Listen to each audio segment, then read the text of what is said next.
financing for Africa's transformation for sustainable development. One of the challenges is illicit financial flows. And joining me on the program to discuss this is Dr. Vera Songwe, the Executive Secretary of the United Nations Economic Commission for Africa. Dr. Vera Songwe, welcome to the program. So we just want to get a sense of where are we globally when we talk about illicit financial flows? I mean, to what extent is this a global problem, and really what's the scale of this issue? It is a global problem. I think it came to the fore in 2008, 2009, right after the financial crisis, particularly in the European countries, and led mostly by then the president of France, started talking about tax havens and the fact that countries were running out of tax revenue because a lot of the businesses were in tax havens and not paying the right kind of taxes. I think because of its very nature, it's difficult to quantify it, but numbers will put it at about 4% of GDP. Some people would say it's about $4-7 trillion, and the numbers are big and varying.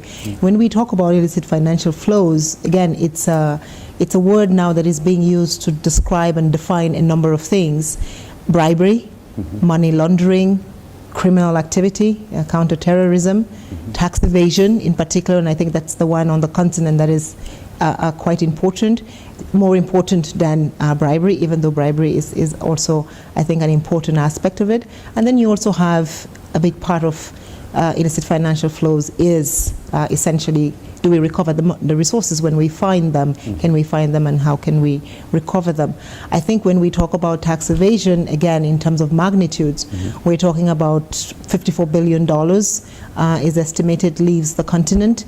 We have inside the tax evasion bracket and the continent what we call base erosion and price shifting, which essentially happens around mining companies, which basically tax ascribe production and use of their goods in different geographic locations based on the tax regimes. So if you had a company that was investing, a mining company that was investing, say, in Mali, they can essentially price all the goods that they buy in a particular country with a different kind of tax structure than in Mali, and basically show in Mali that they're making a loss because they're bringing everything in from someplace else where it's quite expensive, but it's the same company.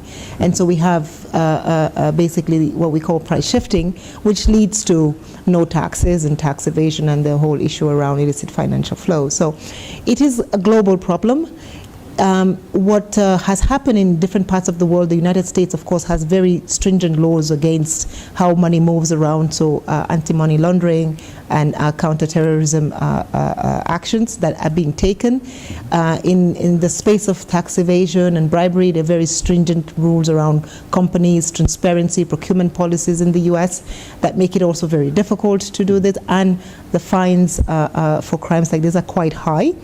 In the OECD countries, which is now a sort of different, broader collective, we have the sort of FATF, which is a set of rules that ensures better transparency, fiscal exchange of information, so you know what companies are making and what they're pricing in different countries.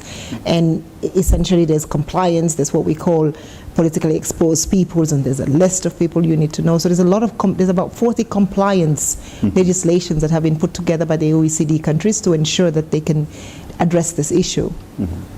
On the continent, we have the Thabo Mbeki report, which is quite important, has taken the time to sort of document and give a rough estimate of the numbers. I think 90 billion was the initial number that came out of the report, is what Africa loses in terms of illicit financial flows.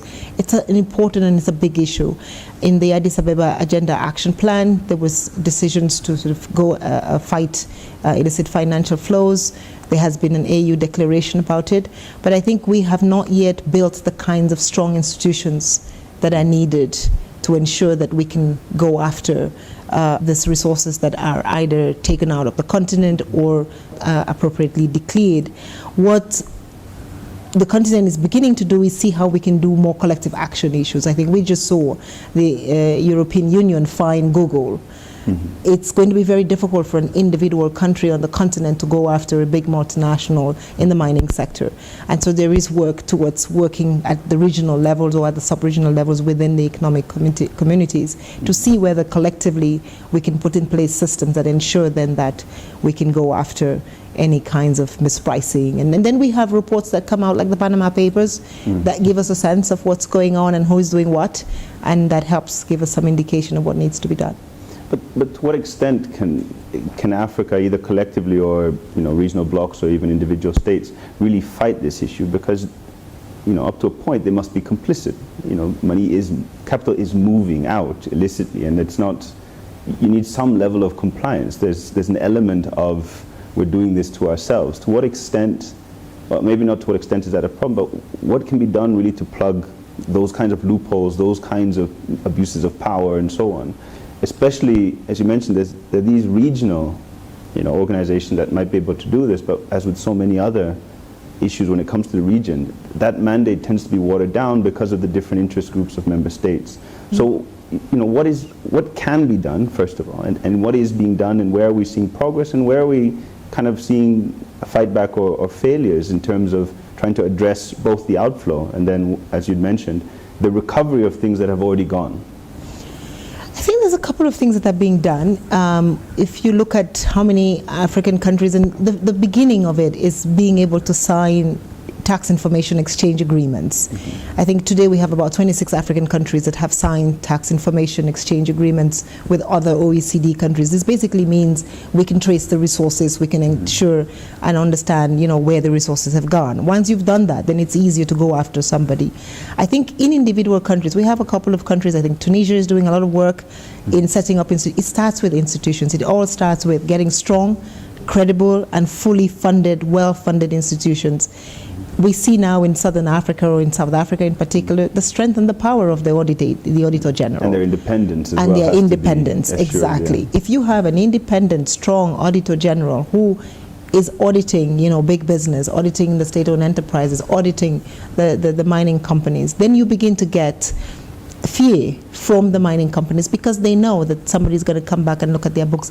In many of our countries today, you have unqualified audits at the end of the year from most of the agencies that work with the mining companies, because nobody dares to certify the audits of the companies, but there is no state auditor general. There's sort of no big eye overlooking that. In the United States, everybody's afraid of the IRS. Oh yes. So if you have, I think, that kind of discipline and that kind of transparency and a sense that it didn't matter who you were, one could go after you, then you begin to get, so it's a mindset change, but that mindset change must come with a strong institution, an institution that is independent. I think we saw that in Nigeria when at the time we had the EFCC that actually went after people, big names and important names went after, and there was, I think, a sense that Nigeria was finally, getting to grips with the issues of bribery and corruption.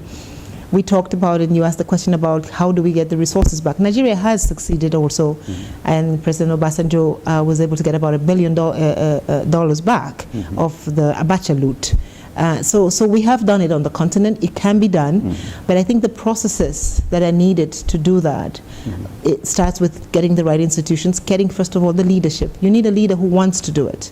I think many of the leaders start, and then politics becomes a little bit more complicated, especially with the kinds of transitions we have on the continent, that sometimes it's politically too costly to go after the outgoing set of government officials, or it's too costly to go after the business, because that is probably your top 10 largest business companies. They're the ones who pay the little taxes you get. And so there is always the political calculation of saying, well, if I go after them, I lose my revenue, so maybe it's better not to do it. But I think we need to start somewhere, and there are a few countries that are now looking. Benin has just gone after, I think, in the pharmaceutical sector. So some countries are doing the right things and going after it, but we need to collectively, as a continent and at the regional levels, begin to create stronger institutions for accountability with a little bit more transparency, bringing in the public sector in countries like the Philippines, you have investigative journalism and journals that go after those companies and sort of do the tracing. We've done a lot of work on the extractive industries transparency initiative, and so many companies are now on it. But do we go back to re-verify the information? I think if we're still talking about illicit financial flows, it means we haven't done an excellent job. Sure. And there was just something you mentioned very, very briefly. You said about 26 out of the 54 countries have signed up. Is there a reason why others haven't signed up beyond maybe just they don't have the kind of capacities to be able to meet certain standards, or is there an unwillingness, or is there a range of reasons? Why only 26? I mean, it's less than half. That's a very good question, and I think this goes again to how important is it as a political or a government priority, and in this year is the year of anti-corruption in the African Union, and I think that as part of that process we should work to getting every country to sign up to some of the international conventions and treaties that allow one to actually go after illicit financial flows. Some countries may not have done it for lack of information, for lack of capacity, or just because it's not in their list of priorities at the time. But my sense is when you name a year, the year of anti-corruption, then we can maybe sensitize those countries. And there's a lot of work that's being done by the Economic Commission for Africa, by the African Union, by the African Tax Forum to ensure that these countries come on board and sign. And sometimes the legislations, some countries are still working on how to domesticate the legislation, because the legislations are essentially OECD legislations, and you need to figure out how they match with national legislation.